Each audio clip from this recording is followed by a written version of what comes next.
Cricket का सुल्तान बनने के लिए भारत जाने वाले ग्रीन शर्ट्स का आखिरी मैच भी फ्लॉप शो साबित हुआ। क्या करने आए थे वर्ल्ड कप में? तुम सिर्फ बिरयानियां खाने आए थे। ये बाबर आजम, इसकी जो है वो पूरी हाइप बनाई गई थी इतनी ज्यादा, वो जी वर्ल्ड कप में जाएगा, बाबर जो 4 से 5 सेंचुरियां लगाएगा। बॉलर्स जो हैं वो लूजर्स साबित हुए और बल्लेबाज भी दगाबाज निकले हैं। फील्डर्स को बॉल से डर महसूस हुआ। खेल के तीनों फॉर्मेट्स में नाकामी ने मैच में पूरी टीम की नैया डबो दी। हाय हाय हाय, तालियां Babar Azam, well done mister perfect, mister king. Tournament से कुत्तू की तरह जलील हो गए, फायर हुए हो आप लोग। ये हम लकी रहे हैं कि हम 5वें नंबर पे वर्ल्ड कप खत्म कर रहे हैं। डर ये था कि कहीं अफगानिस्तान से नीचे न चले जाते, लेकिन वो आखिरी विकेट पे हारिस रूफ की पार्टनरशिप हो गई और वसीम जूनियर की, तो पाकिस्तान थोड़ा इज्जत के साथ अपनी वर्ल्ड कप कैंपेन खत्म करने में कामयाब हुआ है। वरना अफगानिस्तान से भी हम नीचे 6ठे नंबर पे जाने वाले थे। वर्ल्ड कप 2 खेल लिए, एशिया कप खेल लिए, क्या उखाड़ लिया। किंग बनना मुंह से आसान काम है, लेकिन काम कर दिखाना बड़ा मुश्किल काम है। रात 2 बजे ये 13 तारीख को आएगा पाकिस्तान में। क्वालिफाई कर लिया, tata bye bye. Babar Azam, Babar बकरी, नेपाल आजम, बाबर बगैरत, बाबर घंटे ने पाकिस्तान क्रिकेट टीम का जनाजा निकाल दिया है। वो 100 नहीं तो कोई 50 ही बना लेता भाई। कम से कम इंडिया से कुछ तो लेके आ जाओ। वर्ल्ड कप लाना तुम्हारी औकात नहीं है। बाबर 11 नाकाम हदफ का ताकुब क्या करती। 338 रन का टारगेट उनकी औकात से बढ़कर साबित हुआ। ये बकरी कब तक पाकिस्तान को जलील करेगा? ये बकरी कब तक पाकिस्तान टीम में रहेगा? और इस वर्ल्ड कप कैंपेन यकीनी तौर पर बाबर आजम की कप्तानी को खतरे में डाल दिया है और आसार यही दिखाई दे रहे हैं कि वो इस वर्ल्ड कप की तबाहकुन जो पाकिस्तान की परफॉर्मेंस थी, शायद वो कप्तानी छोड़ दें। आप यहाँ से अंदाजा लगा लें कि हर आईसीसी के इवेंट्स में इस बगैरत ने हमें बदनाम करवाया है, इस बेगैरत ने हमारी नाक कटवाई है हर आईसीसी के इवेंट्स में। दोस्तों, वर्ल्ड कप शुरू होने से पहले पूरा पाकिस्तान सीना ठोक कर कहता था कि हमारे पास दुनिया का सबसे बेहतरीन बॉलिंग अटैक है, हमारे पास दुनिया का नंबर 1 बैट्समैन बाबर आजम है। लेकिन वर्ल्ड कप शुरू होते ही उनकी नंबर 1 बॉलिंग अटैक और उनका नंबर 1 बैट्समैन दोनों ही एक्सपोज हो गए। दोस्तों, पिछले 2-3 दिनों से पूरा पाकिस्तान बैठकर कैलकुलेट कर रहा था कि ऐसा क्या किया जाए कि पाकिस्तान सेमीफाइनल में पहुंच जाए, लेकिन आज उनका सारा कैलकुलेशन फेल हो गया और पाकिस्तान ऑफिशियली इस वर्ल्ड कप से बाहर हो गया। दोस्तों, इस मैच से पहले पाकिस्तान को थोड़ी बहुत उम्मीदें थीं कि अगर ऐसा हो जाए तो हम सेमीफाइनल में पहुंच सकते हैं, अगर वैसा हो जाए तो हम सेमीफाइनल में पहुंच सकते हैं। लेकिन उनकी सारी कैलकुलेशन धरी की धरी रह गई और इंग्लैंड के हाथों बुरी तरीके से हारने के बाद अब उनका बोरिया बिस्तर बन चुका है। दोस्तों, आइए देखते हैं पाकिस्तानी मीडिया इंग्लैंड से मिली इस करारी हार पर क्या बातें कर रही है, फिर मिलते हैं वीडियो के अंत में। दिल बड़ा दुखा हुआ है और सर जो मैं गुफ्तगू कर रहा हूं, मैं तो हर फोरम पर ये गुफ्तगू करता हूं। जब आपकी टीम सेलेक्ट हुई थी उस वक्त ही मैंने ये गुफ्तगू की थी। जब आपको एशिया में बदतरीन कारकर्दगी का सामना करना पड़ा था उस वक्त ही मैंने गुफ्तगू की थी। आप यकीन करें, जब आप T20 का फाइनल इंग्लैंड के हाथों हारे थे, मैंने उस वक्त कहा था कि हमारी टीम डिजर्विंग नहीं है और अगर ये फाइनल में पहुंच जाती है तो हमारी सारी जितनी भी लूज पोल्स है ना उस पर पानी फिर जाएगा, वो हट जाएंगी, खामियां सारी हट जाएंगी। सर अगर आप इजाजत दें, अब्बास शबीर साहब, ये हारिस रऊफ तो हमारा विकेट टेकिंग बॉलर है, ये रन्स गिविंग बॉलर कैसे बन गया सर? ये डिकॉक ने अभी तक की मैचेस में 591 रन्स बनाए और 48 साल की हिस्ट्री के अंदर हारिस रऊफ वो पहले बॉलर हैं जिन्होंने 533 रन दिए हैं। मैंने आपको हमारी ट्रांसमिशन की क्लिप्स निकालने, मैंने आपको कहा था ये 0 है। इमामुल हक का मैंने आपको कहा था 0 में। इंडिया में बैठ के ये चीज असेस कर रहा था कि इस टीम की बॉडी लैंग्वेज नहीं थी। ये जो साहब मोहतरम आपने जिनके दावों की चलाई है, हमने इनको बड़ा सपोर्ट किया क्योंकि ये वहां पर वर्ल्ड कप खेल रहे थे और हमारा काम था कि हम अपनी टीम को अच्छे तरीके से सपोर्ट करें। लेकिन ये जब दावे कर रहे थे उसके बाद दाव पे चल रहे थे सेंट्रल कॉन्ट्रैक्ट में इजाफों के हवाले से।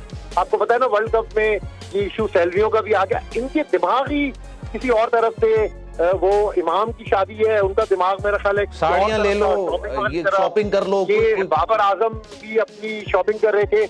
ये चीजें अच्छी लगती है जब आप विनिंग पोजीशन में हो, जब आप टूर्नामेंट में विन कर रहे हो। ये सब अच्छा, मायूस पूरी कौम को आप करके तो आप ये चीजें करते हैं, इससे आपके एटीट्यूड का पता चलता है कि आपका जो एटीट्यूड है टुवर्ड्स वर्ल्ड कप ये सही नहीं है, पॉजिटिव नहीं है। आप फिल्मों की तरह वहां पे जिद्दें कर रहे हैं कि हमें मूवी लेके जाएं, सिनेमा में फिल्में दिखाएं। आप टूर्नामेंट के उसमें पहुंचे हुए हैं कि आपको तो दुआ करनी चाहिए बैठकर आपको आज आप देख लें कि आज जो बॉडी लैंग्वेज थी प्लेयर्स की, अब वर्ल्ड कप से अब बाहर हो गए, लेकिन उनके जो चेहरे थे उसमें किसी किस्म की कोई मुझे वो नजर नहीं आ रही थी कि हम सीखना चाहते हैं, हमें मायूसी हुई है, इन्होंने एक्सेप्ट नहीं किया कि हमारी परफॉर्मेंस। बाबर आजम कल की प्रेस कॉन्फ्रेंस आपने देखी, उन्होंने कहा कि मेरी तो कोई कप्तानी में गलती नहीं थी, ना मैंने उसका प्रेशर लिया। सर ये जो कंडीशंस है ना, यहाँ पर डिकॉक गालिबन 2 से 3 सेंचुरियां तो मार चुका है। इसके अलावा में अफगानिस्तान के प्लेयर्स को आप देखें, उनके पास नामसाइद हालात हैं, उनके पास इक्विपमेंट इतना अच्छा नहीं है, उनके पास अच्छे ग्राउंड्स नहीं है, उनकी बैटिंग टेक्निक चेक करें सर, वो बल्ला नहीं घुमा रहे थे, वो बाकायदा चेस कर रहे हैं, तो पता चल रहा है कि यार ये चेस कर रहे हैं। बाबर आजम ने अगर पूरे टूर्नामेंट में एक भी सेंचुरी नहीं मारी तो फिर सर नंबर 1 का मैं क्या करूं, मुझे बताएं कहां लेके जाऊं नंबर 1? आप अपनी क्रिकेट हिस्ट्री देखें कि जो हमारे लेजेंड्स थे, जिसमें वसीम अकरम, वकार, यूनुस, मुश्ताक, सकलैन, जावेद मियांदाद, जिसका नाम ले आप लेते जाएं, जब वो एक मैच इस तरह हार जाते थे तो वो कितने मायूस होते थे, रो रहे होते थे। लेकिन अब ये चीज बिल्कुल भी नहीं हमें इस टीम के अंदर नजर आ रही। फिर हारिस रऊफ को आपने एक पीएसएल से उठाकर आप बहुत सारे लोगों को आपने बेंच पे बिठा दिया, अपनी जिद करके आप को खिला रहे हैं, आप अपनी जिद करके इमामुल हक को खिला रहे हैं, आप अपनी जिद कर रहे हैं टीम सिलेक्शन में भी कि मुझे ये टीम दे, मैं ग्राउंड में जवाब दूंगा। आपने कौन सा ग्राउंड में जवाब दे दिया? आपने इतने इजी मैच हमने देखे, हमें इतनी मायूसी हुई। अफगानिस्तान का मैच मैंने विटनेस किया, मीडिया बॉक्स में हमें मायूसी हुई परफॉर्मेंस से। ऑस्ट्रेलिया वाला, जितने मैचेस जो हम हारे हैं हमारी मौजूदगी में हारे। एक मैच इन्होंने न्यूजीलैंड से जीता है, वो भी बारिश की वजह से जीता। सर वो 25 ओवर्स में 200 रन बन गए थे, लेकिन अगले 25 ओवर में 200 रन बनना 90% इम्पॉसिबल था। एक्सेप्ट करें, आप इस फॉर्म से माफी मांगे, आप एक्सेप्ट करें कि हमारे से। सर माफी किस चीज की मांगेंगे जब आपको लगेगा कि आपने गलती की है? एक बंदा कह रहा है कि मैंने कप्तानी सही की है और मेरे पे कोई प्रेशर नहीं था, तो माफी किस चीज की मांगेगा? सही काम करने की माफी मांगेगा। और आप वहां से कुछ अपनी परफॉर्मेंस नहीं देख रहे, अपने जो यहाँ पर स्लीपर सेल्स है उनको बोर्ड के ऊपर चढ़ाई करने का कह रहे हैं कि बोर्ड के ऊपर चढ़ाई करें। आपने जो प्रेस रिलीज उस दिन पीसीबी ने दी थी कि वो बाबर आजम को और टीम को सपोर्ट करें, उसका सपोर्ट था, उसको भी यहाँ पर लोगों ने हैंडल कर लिया, क्योंकि बाबर आजम को इस हद तक हम ले गए थे। अभी देखें, अभी कैप्टनसी की मैं इसकी बात नहीं करता हूँ कि अभी फ्यूचर के अंदर वनडेज कोई भी नहीं है, अब हमने टेस्ट के लिए जाना है, T20 में, तो इसलिए अभी बाबर आजम की वनडे की कप्तानी दूर की बात है। अभी जो ये वर्ल्ड कप में करके आए हैं, जो इन्होंने रिजल्ट दिए हैं वहां पर फॉर्म को, पाकिस्तान क्रिकेट को, उसके ऊपर इनको जवाब भी होना पड़ेगा, इनको बताना पड़ेगा कि ये सेलेक्ट करके टीम गए थे वो गलत। मैंने एक चीज बड़ी दिलचस्प पढ़ी, हमारे एक एक्स क्रिकेटर हैं, बॉलर हैं, उन्होंने ये मशवरा दिया बाबर आजम को, मैं जो पढ़ रहा था, मैंने उनकी गुफ्तगू सुनी नहीं लेकिन किसी ने कोट की हुई थी, उन्होंने काशिफ भाई ये मशवरा दिया कि क्रिकेट बोर्ड के पास अभी इख्तियारात नहीं है, ये डे टू डे अफेयर चला रहा है, तो ये बाबर आजम को कप्तानी से नहीं हटा सकता। तो बाबर आजम साहब आपने कप्तानी छोड़नी नहीं है। सर मुझे समझ नहीं आता, मैं गलत माशरे में आ गया हूं या लोग गलत तरीके से सोचने लग गए। भाई पीसीबी हटाए ना हटाए, आपकी क्रेडिबिलिटी नहीं बन रही तो आपने रिजाइन करना है काशिफ।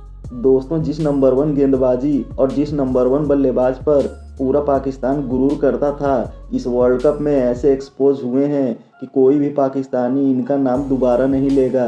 दोस्तों, इस वर्ल्ड कप में शाहीन शाह अफरीदी और हैरिस राउफ की इतनी पिटाई हुई है कि ये दोनों इस वर्ल्ड कप में सबसे ज़्यादा रन देने वाले टॉप के 3 खिलाड़ियों में शामिल हो गए हैं। वहीं हैरिस राउफ ने तो पिछले कई सालों का रिकॉर्ड तोड़ दिया, इस वर्ल्ड कप में उनकी जमकर धुनाई हुई। वहीं बात करें बाबर आजम की, तो बाबर आजम ने वर्ल्ड कप शुरू होने से पहले सीना ठोककर प्रेस कॉन्फ्रेंस में कहा था कि हम सारा जवाब स्टेडियम के अंदर देंगे, लेकिन इस वर्ल्ड कप में उनके प्रदर्शन को देखा जाए तो कुछ खास नहीं रहा और गिने चुने मैचों में उनके 50 आए लेकिन कोई सेंचुरी नहीं आई। यहाँ तक कि उनकी नंबर 1 ओडीआई रैंकिंग भी सुमन गिल ने छीन ली। दोस्तों, इंग्लैंड के हाथों हुए इस मान मर्दन से पूरा पाकिस्तान सकते में आ चुका है और बाबर आजम को कप्तानी से हटाने की मांग कर रहा है। दोस्तों, वीडियो में अंत तक बने रहने के लिए धन्यवाद। मिलते हैं अगले वीडियो में।